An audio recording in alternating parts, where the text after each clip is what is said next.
And that's what the video is that we're about to see. My name's Jordan Jozak. You may know me from the recent Skywatcher series, where myself, among other folks like Jacob Barber, gave testimony about our experiences in covert and compartmented programs. That was last year, August. I gave testimony in that video where I described my first-hand experience with non-human intelligence and the affiliated technology. Today is October 13th, 2025, and to date, no one from Congress has contacted me. So, I figured I'd like to tell my own story this time. Instead of going on big shows where everyone's trying to control a narrative and present their own flavor of the same pie, I think it's time we have an honest conversation about what's actually going on. And the truth is, it's not easy to explain. In fact, I'm not even sure if I know how to exactly explain it, but here's the basics. If you watch the Skywatcher series, you saw me claim that I was in a psionic exploitation program between the years of 2005 and 2010. And if you're looking at me and trying to do the age comparison, you're right. I'm age 30. In 2005 and 2010, I was ages 9 and 14. This is one of the difficult things that we're going to have to navigate if we desire disclosure as a nation. There are very uncomfortable truths regarding the past programmatic nature of the program itself. And quite frankly, I didn't ask for any of this. I was scouted within the school system through the Gifted and Talented Education Network. In 2005, I began a relationship with a psychologist who would come into my school district, and I would begin to become separated from the rest of my classmates. This continued on, a relationship where my parents were not fully given the truth of why I was seeing a psychologist or why the school district was recommending that I would see them after hours. But this relationship progressed for a few years. What was happening during that time was I was progressing through the outer areas of a psionic recruitment program that, to my knowledge, has been running throughout the United States for some time. You don't have to look too far to look back at Gifted and Talented Education Initiatives, as well as TAG, Talented and Gifted Initiatives as well. The problem being is not all of that is bad.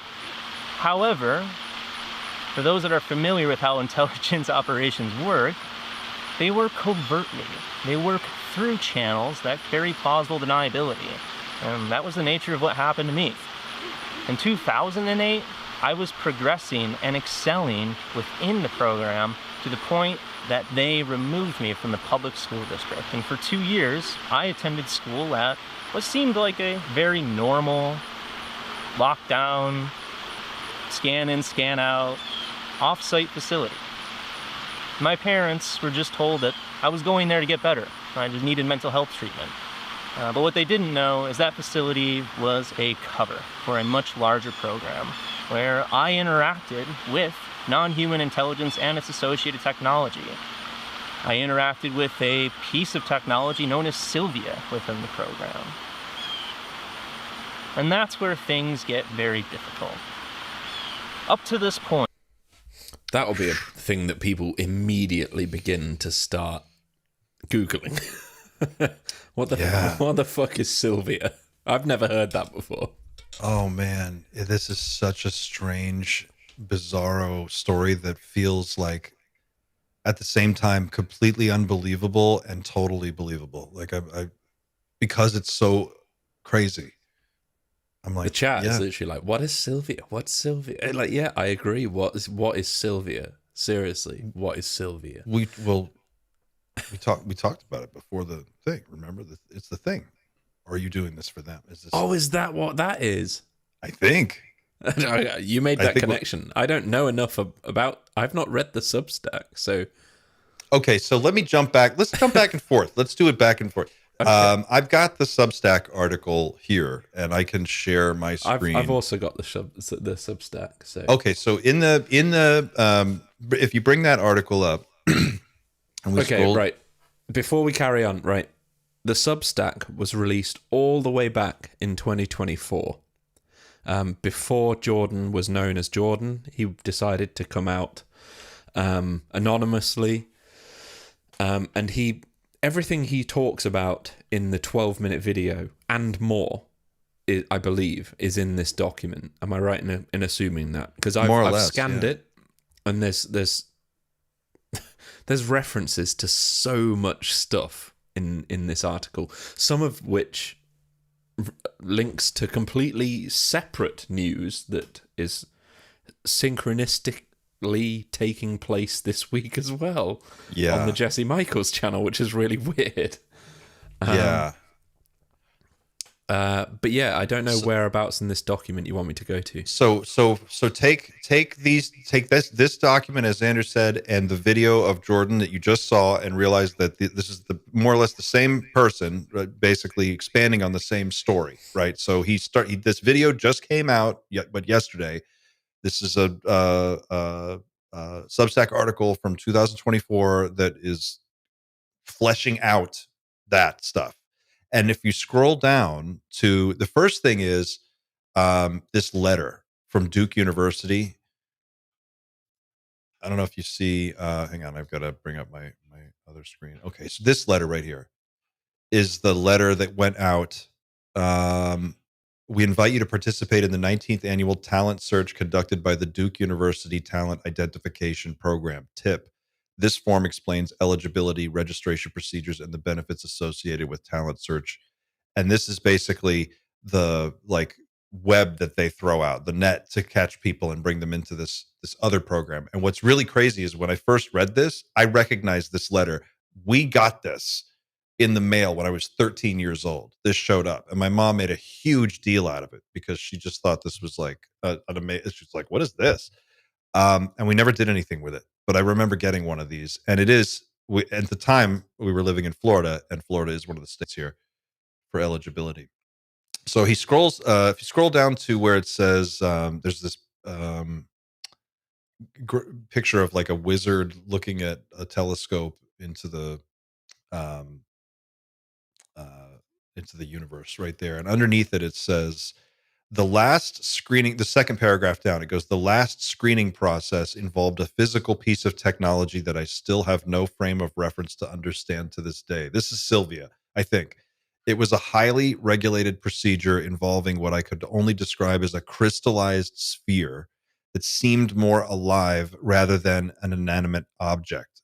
I know it sounds corny and like something from a wizard movie, but I am telling you, it was the freakiest experience I've ever had in my life. It was approximately 2 feet in diameter, and while it had what I perceived to be a defined shell, the inside of it seemed like it had its own light source, and I can only best describe it as if you imagined how Jupiter looks with its swirling atmosphere, but it was all white, transparent, and crystallized instead. It felt alive and conscious. The inside essence of the sphere would shift as I shifted my consciousness and my conscious engagement with it. It would exhibit changes that seemed like conscious to conscious interactions just from moving my eyes. It was brought in with a special team of people that I had never seen previously or after the experience. It was contained in what appeared to be a specific case that was disassembled when I entered the room, and it was sitting on this special pedestal under a type of blanket. After someone removed the blanket, I was asked to look at the object and discuss what I was experiencing in almost a casual fashion, like, what do you think about it? I was instructed that I didn't need to do anything and that it chooses who it likes and who it doesn't. I never had another interaction with this object or team of people, to my knowledge, during my 2 years there. I was given no further explanation, of this. What? So this is the next big thing. This is the next big thing. So now let's tie this to the Jesse Michaels clip that just got posted today on Jesse Michaels' X feed with an interview. This is from American Alchemy's X feed, an interview with Dan Sherman. Do you have this clip pulled up? I don't, but if you have it, you can go ahead and share. Okay, you are connecting the dots for me today. I'm going to connect the dots. This all is just like kind of clicking into Adam place. Wright This is wild. I know. Everybody, please hit that like button, by the way. We only have like 140 likes. I don't know why. We need to get this way up. Let's get it up to like 300, 400 likes. So please go ahead and The for reason less this than is the like- price of a cup of coffee, you too can be a hero. The reason this feels so unprepared is because all of this has hit me in the last 24 hours. Like, Yes. I've had a relatively quiet week. And then all of a sudden, it's like, oh, by the way, you need to pay attention to this, and this. And it's like, oh, and by the way, it's all connected to everything else. And also, it's pretty paradigm shifting when you try and fit it into the context of everything else we know. And isn't it crazy that it almost feels like every week is like that now? Yeah, You know what I mean? Yeah, I you don't stumble get a in chance. here like trying to catch up with everything that's going on. Somehow Pavel's put out like 5 videos, and I have to like now I just watch Pavel's stuff just to keep up. But And also, Pavel's moved house. He's been hit by a storm. He's getting married. He's still putting. he's the got videos shit going out. on, man. This guy never stops. It's wild. And I think let's see. Hang on a second. Whoa, I lost it. Wait, do you have this on your I have screen? it ready when Okay. you're ready. Here it is. So this is Dan Sherman, an interview that Jesse Michaels has recorded but not released yet. He just popped this teaser yesterday. It's a minute long. Listen to what he has to say. Here we go. Anyway, we just sat there and he unveiled this mind-blowing thing to me. Proceeded to tell me that I was part of a project that started in 1960, I believe it was, and the genesis of it was in 1947. We came in contact with an alien species. In 1960, they started a project. It was called Project Preserve Destiny. It was designed to genetically manage fetuses, human fetuses, so that they would have the heightened ability to do this particular thing that I was going to school for. My mother was one of the selected targets, or whatever you want to call it. The result of it was that it gave me the ability to have this communications.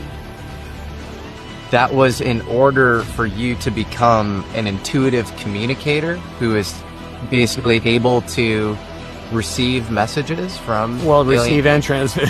receive Yes. and transmit. Yeah, communicate basically, back and forth. And he's telling you all of this? Yeah, he said that that's what my job would be doing, or that's what my job would be to do that, yes. All right. Jesse wins the teaser trailer game right now. Like, he's got the... That's some the great best. stock audio, Jesse. If you need like custom audio, just come and ask. You know, You please should ask just me. email him. He'll I did Gerb's latest video, so come on. You're available. Book Xander today. I'm free. He's free. Yeah, it feels like there's like to be fair, I've seen this coming for a little while. Not that I've been privy to any sort of information, but like the weird really falling off a cliff. You know what I mean?